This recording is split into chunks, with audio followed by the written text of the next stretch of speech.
ka yi bidiyo ka kurfe wata yarinya, me dalilin ka na kurfe ta a cikin wannan bidiyon?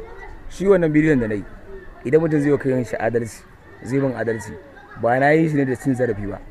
Na yi bidiyon akan idan kana da nan wancan abokin ka da kuke firamare da shi ya zama soja, ka hango shi da kakin soja, ka fara kiran sunan shi kafin ka je ka mai abin da kake abokin ka.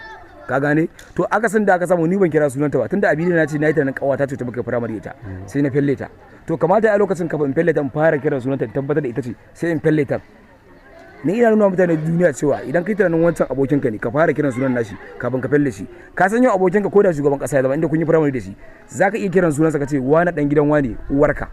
Mu baya ta zai da kai saboda me kun yi yarinta da shi. Haka ne. To shine amma wasu suna tunanin cewa kamar akwai ta tsama tsakaninka da ita, shi sa kai amfani da wannan damar ka mata wannan hukuncin a cikin wannan bidiyon. Wallahi ban taba ganin ta ba sai a ranar. Ban ta san a gaske ba sai a ranar. Tunda ta ce tana kallon bidiyo na ban taba gani na bai a ranar. Kuma in dai mutum zai min adalci, in ka kula da bidiyon, in dai ka san me bidiyo, wallahi fellin nan na felle ta ne na dan ƙara bidiyon gudu.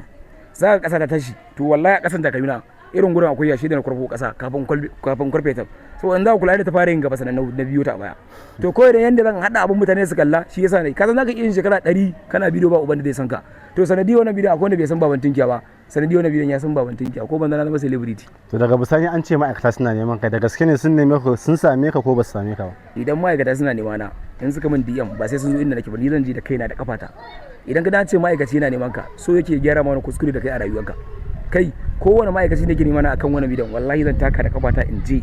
Ai ma'aikata ba mugaye bane ba.